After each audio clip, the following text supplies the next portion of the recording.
Hello friends, নোমোর চ্যানেলে তোমাদের সবাইকে স্বাগত। তোমরা ছবি দেখে নিশ্চয়ই বুঝতেই পারছো যে আজকের ছবিটা ট্যুর ভিডিও। আমরা আজকে হাওড়া থেকে গ্যাংটক যাচ্ছি রাত্রিবেলা 10:30টার ট্রেনে। আমরা নামবো এনজিপিতে এবং সেখান থেকে আমাদের ট্যুর শুরু হবে পরের দিন থেকে। তো আমরা ট্রেনে মনোরম দৃশ্য দেখতে দেখতে এনজিপির দিকে এগিয়ে চললাম। রাস্তায় সুন্দর সুন্দর শালুক ফুল ফুটেছে এবং আমরা খুব সুন্দর পরিবেশের মধ্যে দিয়ে আস্তে আস্তে এগিয়ে যাচ্ছি। রোদ ঝলমল পরিবেশ, আমরা আস্তে আস্তে এগিয়ে যাচ্ছি এবং এই ট্যুরটা শুধু আনন্দ মুহূর্ত কিছু স্মৃতিই নয়, এই ট্যুরটা কিন্তু অনেক বিপদেরও আশঙ্কাজনিত তথ্য আমি দেবো। তো তোমরা দেখো এবং গল্পটা শোনো। আমরা গ্যাংটক থেকে টাটা সুমো ভাড়া করে নামচি, চারধাম এবং রাবাংলা যাব বলে রাস্তায় বেরিয়ে পড়েছি। রাস্তার দৃশ্য চারদিকে পাহাড় এবং গাছগাছালিতে ভর্তি। রাস্তা দিয়ে যাওয়ার সময় পথে অনেকগুলো জেবিসিকে দেখতে পেলাম এবং রাস্তায় আমরা যখন যাচ্ছি তখন একটা জিনিস পরিষ্কার করে লক্ষ্য করলাম যে আমি অনেক পাহাড়ের ট্যুর করেছি, কিন্তু আমি এই যে পাহাড়ে যাওয়ার সময় রাস্তার মধ্যে যে মেঘের খেলা করা, এটা একমাত্র বোধহয় গ্যাংটকেই হয়। পাহাড়ের মাথায় অনেক সময় মেঘ থাকে, কিন্তু রাস্তায় মেঘ খেলা করা এটা গ্যাংটকেই হয়। আমরা বেরোবার সময় রাস্তায় এরকম, যেহেতু সেদিন খুব মেঘলা ছিল, তাই আমাদের একটু বেরোতে দেরি হয়ে যায়। তো যাই হোক, আমরা এই রকম মেঘলা দিনেই ট্যুর শুরু করেছি এবং আমরা খুব সুন্দর দৃশ্য দেখতে দেখতে পাহাড়ের গা বেয়ে যে আঁকা বাঁকা রাস্তা আছে, সেই রাস্তার মধ্যে দিয়ে সুন্দর ঝর্ণা দেখতে দেখতে আমরা এগিয়ে চলেছি। এবং দেখো দেখো সুন্দর সুন্দর কিন্তু ঝর্ণা, অনেক ঝর্ণা এর গায়ে গায়ে, রাস্তার গায়ে গায়ে অনেক ঝর্ণা। এর সব থেকে বড় কথা হচ্ছে, আমরা জিজ্ঞেস করে দেখলাম যে এখানে দার্জিলিংয়ের মতো টয় ট্রেন নেই। তার কারণ দার্জিলিংয়ে রাস্তার মাটি খুব শক্ত, পাথুরে মাটি শক্ত, কিন্তু গ্যাংটকের রাস্তার মাটি কিন্তু পাথুরে হলেও কিন্তু অপলকা, মানে পলকা। তাই দার্জিলিংয়ের মতো এখানে কোনো টয় ট্রেন এখনও তৈরি হয়নি। যাক, আমরা এখন যাচ্ছি রাবাংলার দিকে। তো দেখা যাক রাবাংলায় গিয়ে আমরা কি দেখতে পাই। তো আমরা আজকে রাবাংলা এবং নামচি চারধাম, এই পথ মানে আমাদের ট্যুর এই দুটোই আজকে। এর মধ্যে একটা ছোট্ট কথা সেরে নিই, এটা আমার প্রথম লং ভিডিও এবং আমি চাইবো তোমরা সবাই আমাকে সাবস্ক্রাইব করে সাবস্ক্রাইব করলে আমি চেষ্টা করব আরও পরে ভালো ভিডিও দেবার। যাক, আমরা রাবাংলা এসে গেছি। এটা আমার ছেলে রিক এবং এরা এখানে ছোটাছুটি করছে। এবং রাবাংলার যে দৃশ্য প্রথমেই একটুখানি বলে দিই, এটা এক প্রকারের বুদ্ধ মনেস্ট্রি। এখানে অপরূপ সুন্দর বুদ্ধের মূর্তি আছে, চতুর্দিকে ফাঁকা, গাছগাছালিতে ভর্তি। এর মেন উদ্দেশ্য হচ্ছে শান্তি ও প্রীতিকে বিশ্বের মধ্যে ছড়িয়ে দেওয়া। এটি একটি পাহাড়কে কেটে এই রকম সমতল ভূমি তৈরি করে এখানে বৌদ্ধ মনেস্ট্রি তৈরি করা হয়েছে। এবং এখানে খুব সুন্দর একটা বুদ্ধং শরণং গচ্ছামি, এই যে গানের একটা ছন্দ, এটা রিদিম সব সময় বেজে চলেছে। এবং এখানে আমার ছেলে এবং আমার শালির ছেলে দুজনেই খুব ছোটাছুটি করে আনন্দ নিচ্ছে। এগুলো সব আমরা যে ছবিতে দেখছি, এগুলো সব আবাসস্থল। এখানে এসে বিভিন্ন পর্যটকেরা থাকতে পারে। এবং এখানে একটা সুন্দর হোটেল আছে, রেস্টুরেন্ট, যে রেস্টুরেন্টে আমরা খেয়েওছি এবং এদের খাবার খুব সুস্বাদু। এইটি রেস্টুরেন্টের ফ্রন্ট, তোমরা দেখে নাও।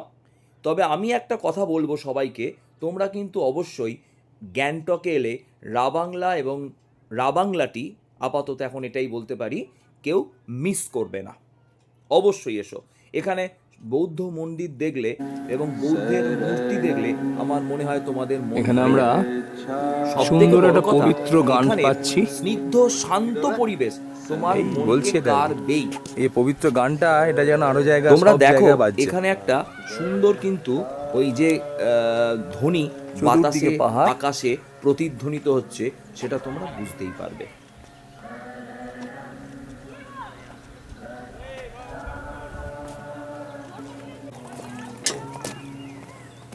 যাই হোক, আমরা রাবাংলায় এলাম এবং এসে চতুর্দিকে, রাবাংলাটা অনেক বড় জায়গা, আমরা চতুর্দিকে ঘুরতে শুরু করলাম এবং আমরা ঘুরছি এদিক সেদিকে। কিন্তু প্রথমে আমরা যখন এসেছিলাম তখন এখানে মেঘলা পরিবেশ ছিল এবং এখানে অন্ধকারাচ্ছন্ন পরিবেশ ছিল। যত সময় যাচ্ছে আস্তে আস্তে কিন্তু এর পরিবেশ আস্তে আস্তে সূর্যের যে ঔজ্জ্বল্যতা সেটা যেন এই মন্দিরের যে স্থাপত্য ভাস্কর্য সেগুলোকে ফুটিয়ে তুলেছে। এই যে সামনে বড় বড় তোমরা টবের মতো আধার দেখতে পাচ্ছ, এগুলো জলপূর্ণ আধার।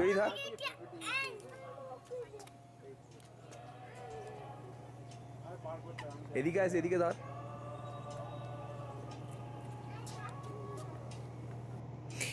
এই আধারগুলোতে কথিত আছে যে যদি পয়সা দেওয়া হয়, দিয়ে কিছু মানত করা হয়, সেগুলো নাকি পূর্ণ হয়। তোমরা দেখতেই পাচ্ছ এই বিরাট বড় জলের আধার, এটা জল আছে এবং তার নিচে অনেকে ওই 1 টাকা 2 টাকা 5 টাকা বিভিন্ন ধরনের পয়সার কয়েন ফেলেছে। তো যাই হোক, আমরা এখানে ঠিক একইভাবেই ওরকম আমার কিছু নিজের আকাঙ্ক্ষা ছিল ঠাকুরের কাছে জানিয়ে আমরাও পয়সা ফেললাম। তো এটা আমার প্রথম ভিডিও, হয়তো ভুল ত্রুটি হতে পারে। তো জানি না কত দূর কি আরও পরবর্তীকালে কি ভিডিও করতে পারবো। তো তোমরা যদি সাবস্ক্রাইব এবং সাথে থাকো, লাইক দাও, তাহলে চেষ্টা করবো এর পরেও ভালো কোনো ভিডিও, লাইভের মতো কোনো ভিডিও রেডি করার। এর স্থাপত্যগুলো কিন্তু একদম জাপানি যে স্টাইল হয় তাদের স্টাইলে এদের কিন্তু ভাস্কর্য, স্থাপত্য যাই বলো, সেইগুলো কিন্তু একই রকম। মানে প্রত্যেকটা বৌদ্ধ মন্দির এই রকম স্টাইলেই কিন্তু তৈরি হয়েছে। কিন্তু সবথেকে বড় কথা, এই বৌদ্ধ মন্দিরটা টোটালটাই গাছগাছালিতে ভর্তি এবং পুরো ফাঁকা। এর চতুর্দিকে পাহাড়ে ঘেরা এই স্থানটি এবং এবং চতুর্দিকে আজকে এখনও মেঘ, যেন মনে হচ্ছে পাহাড়ের সঙ্গে যেন লুকোচুরি খেলছে। যাক, এর মধ্যে দিয়ে আমাদের সময় ধীরে ধীরে অতিবাহিত হচ্ছে এবং আস্তে আস্তে ওই মেঘের ফাঁক দিয়ে যেন সূর্যের আলো এই বিভিন্ন আশেপাশের অঞ্চলগুলিকে আস্তে আস্তে আলোকিত করছে। এইভাবে আমরা আস্তে আস্তে এবার আমরা রাবাংলা থেকে নামচি চারধামের দিকে যাত্রা করব। এদিকে তাকা, তাকিয়ে তাকিয়ে ঘোরাবি তো, তাকা। হ্যাঁ, আমরা ঘোরাচ্ছি তো, আমরা চালাচ্ছি কেন? তাকা, এদিকে তাকা, এদিকে তাকা, তাকা। এই যা উল্টো দিকে না, সোজা দিকে হয়। এখানে বৌদ্ধ মন্দিরে একটি বিশেষ নিদর্শন, যেগুলো এরকম হাতে করে ঘোরাতে হয়। এগুলো ওদের বিভিন্ন ধরনের মন্ত্র বলা থাকে, মন্ত্র লেখা থাকে এবং হাতে করে ঘোরালে মনে করা হয় যে পূর্ণ লাভ হয়। যাক, আমার ছেলেরা তো এখানে এইসব খুব ঘুরিয়ে আনন্দ পেল এবং আমরা মাঝ রাস্তায় একটি বিপদের সম্মুখীন হলাম। হ্যাঁ বন্ধু, এই বিপদের কথাই আমি এতক্ষণ বলছিলাম। এখানে একটু আগে রাস্তায় ধস নেমে একটি গাড়ি অ্যাক্সিডেন্ট হয়ে 4 জনই আহত হয়েছে। কিছুক্ষণ পর জেসিবি এবং বিভিন্ন ধরনের কাটার মেশিন এসে এই রাস্তা কাটিং করার কাজ শুরু করে দিয়েছে। বিভিন্ন ধরনের লরি আসছে, রাস্তা কাটিং হচ্ছে, আমরা এর মধ্যে দিয়ে দাঁড়িয়ে আছি। আমরা প্রায় এখানে এখনও পর্যন্ত 1 ঘন্টা থেকে 1.5 ঘন্টা দাঁড়িয়েছিলাম।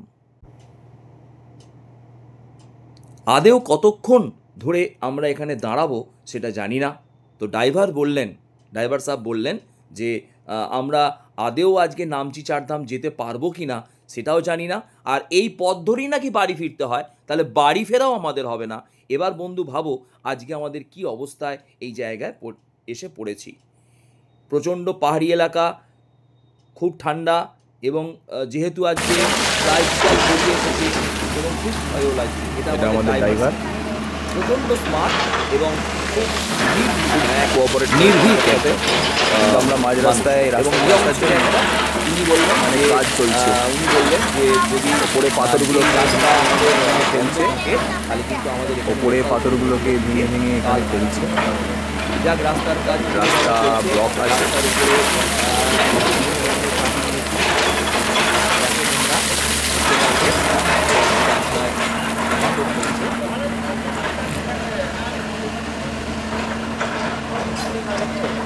এরপর এই গাড়িটা করে আস্তে আস্তে ওই পাথরগুলোকে পরিষ্কার করতে হবে। এবং আপনি ওখানে দেখলেও বুঝতে পারবেন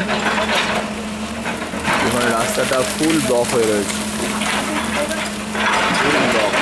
আস্তে আস্তে এই যে ফেলছে ওপর থেকে ফেলছে,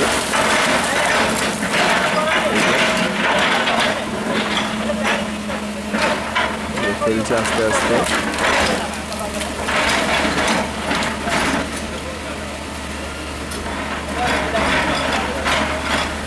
আস্তে আস্তে উঠছে গাড়িটা।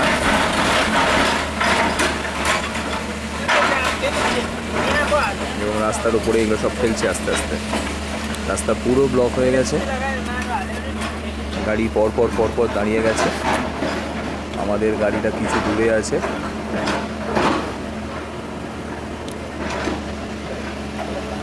এই গাড়িটা আবার আস্তে আস্তে উঠে যাচ্ছে ওপরে। এবং এই রাস্তাটা যেটা অপরিষ্কার হলো, এটা যেটা ভাঙাগুলো যেটা রাস্তায় পড়েছে, সেগুলো আবার এই জেসিবিটা দিয়ে আস্তে আস্তে পরিষ্কার আস্তে আস্তে আমরা দেখতে পাচ্ছি যে বিভিন্ন ধরনের যে পাথরগুলোকে কাটা হয়েছে সেগুলো আস্তে আস্তে জেসিবিটা দিয়ে আবার তুলে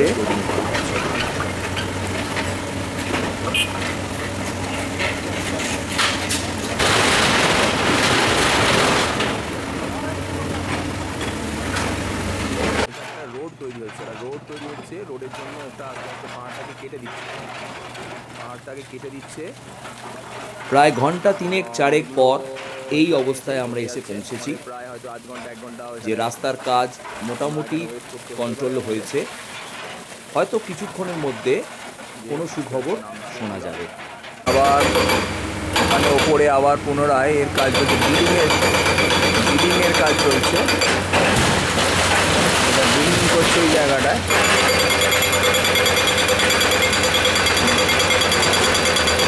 এই জায়গাটা যে বিল্ডিং করছে,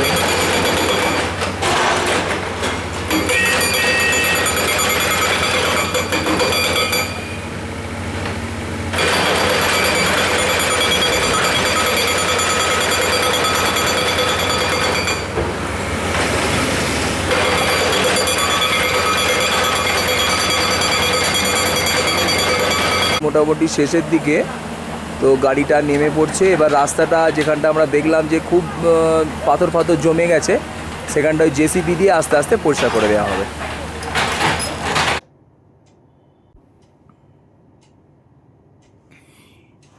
আচ্ছা, এখানে এর মধ্যে আমরা তো বুঝেই গেলাম। এখানে একটা ছোট্ট কথা বলি, এদের যেখানে গাছগুলো দেখছি এই গাছগুলো হয় মৃতপ্রায়, নচেত এদের বছর অনেক বেশি। তো এই গাছের গায়ে গায়ে কিছু বায়বীয় উদ্ভিদ যেগুলো বলে সেই ধরনের উদ্ভিদ আস্তে আস্তে বড় হয়েছে এবং গাছে কিছু শৈবালের মতো অংশরও তৈরি হয়ে গেছে। অর্থাৎ ডালে ডালে আমরা দেখতে পাচ্ছি কিছু ওরকম শৈবাল জাতীয় উদ্ভিদ এবং কিছু টেরিডোফাইটা আমরা দেখতে পাচ্ছি, বা ফার্ন জাতীয় উদ্ভিদ গোটা গাছকে ছেয়ে ফেলেছে। তার মানে গাছের ত্বকের মৃত কোষের ওপর এরা জন্মেছে এবং সেখান থেকে এরা খাদ্য গ্রহণ করেছে। এই গাছগুলো এই গোটা পাহাড়ের একটি বিশেষত্ব। যাক, আমরা এইভাবে অন্তিমে আমরা চারধামে এসে পৌঁছালাম। এটার নাম নামচি চারধাম। তার কারণ এখানে বলা হয়েছে যে 4টি যে ধাম, সেই ধামের মন্দিরগুলি এখানে একসঙ্গে 4টি ধামের মন্দির স্থাপন করা হয়েছে, তাই এটার নাম দেওয়া হয়েছে চারধাম। আর জায়গাটার নাম যেহেতু নামচি, তাই এটার নাম হলো নামচি চারধাম। এখানে একটি বিশাল বড় শিবের মন্দির আছে। শিবের মন্দিরটা এতই বিশাল, এতই বড় যে আমাদের ক্যামেরা থেকে নিচু থেকে দেখাতে হচ্ছে, আমরা সামনাসামনি শিবের মুখ দর্শন করতে পারলাম না। এখানে বিভিন্ন ধরনের ধামগুলো আমরা পরিদর্শন করছি ধীরে ধীরে। এখানে অনেকগুলো 4টে ধামের কথা বলা হয়েছে, কিন্তু পরবর্তীকালে দেখা গেছে যে এখানে অনেকগুলোই ধাম আছে। এটা পুরী ধাম। এখানে আছে, আর ওইটা হচ্ছে কেদারনাথ। এটি রামেশ্বর ধাম। আমরা পরে এটি রামেশ্বর ধাম এবং এখানে যে কারুকার্যগুলো সেগুলো কেরালা, কর্ণাটকে যে ধরনের কারুকার্য হয় সেই ধরনের কারুকার্যগুলো এই মন্দিরের মধ্যে ফুটে উঠেছে। এবং কারুকার্যগুলো কিন্তু নিখুঁত, ছোট হলেও এর কারুকার্যগুলো অপরূপ সুন্দর।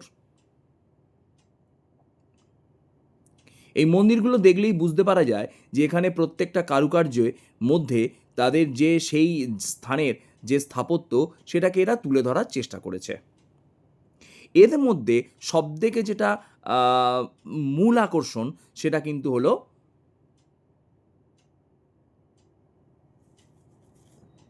শিব মূর্তি। চলুন আমরা শিব মূর্তিটা একটু দেখে আসি।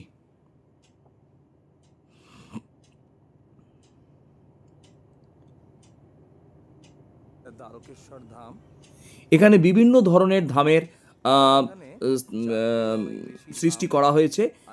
4 ধাম ছাড়াও এখানে আরও কিছু নতুন ধামের সৃষ্টি বা তৈরি এখানে করা হয়েছে। এখানে একটি যোগা সেন্টারও আছে, যেটা আমরা এই মুহূর্তে দেখলাম। এটা একটি যোগা সেন্টার। এটি একটি বৌদ্ধ স্তূপ। যেটি আমরা দেখছি সেটি একটি বৌদ্ধ স্তূপ।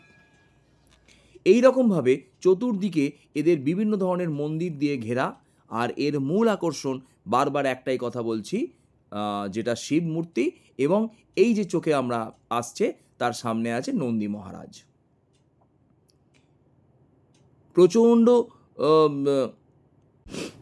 সুন্দর স্থাপত্য, যেটা না চোখে দেখলে, শুধুমাত্র মোবাইলে বা ভাষার মাধ্যমে ব্যাখ্যা করা যায় না।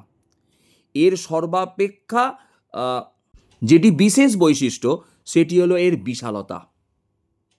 এখানে একটি ঘণ্টা আছে, যে ঘণ্টাটি একটি বিশেষ ঘণ্টা, যে ঘণ্টাকে সাধারণভাবে বাজানো সম্ভব নয়, এবং একটি স্বাভাবিক ব্যক্তি প্রচণ্ড বলপূর্বকই এই ঘণ্টাটি বাজাতে পারবে। একটি বাচ্চা ছেলের পক্ষে এই ঘণ্টাটা বাজানো সম্ভব নয়, ঘণ্টাটা এত বড়। তোমরা দেখো যে শিবের যে মূর্তিটা কত বড়। আমরা নিচে থেকে তার ভিডিও ক্যামেরায় ছবি তুলে আমরা জুম করে সেই ছবিগুলোকে দেখছি।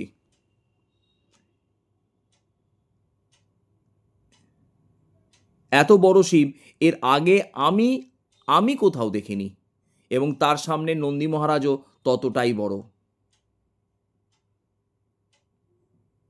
সমস্ত রাবাংলা এবং নামচি 4 ধামের মূল একটাই কথা আমি বলবো, এখানে স্নিগ্ধতা।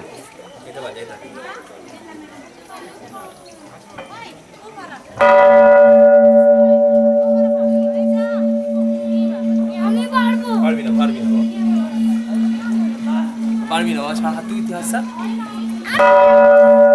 যাক, ঘন্টার আওয়াজ আপনারা শুনতেই পেলেন।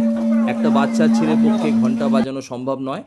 এইভাবে আমরা আজকের যাত্রা সম্পূর্ণ করলাম এবং আমরা ধীরে ধীরে আমাদের গন্তব্যস্থলে ফিরে আসছি। গুড বাই বন্ধু, ভালো থাকো, গুড নাইট অ্যান্ড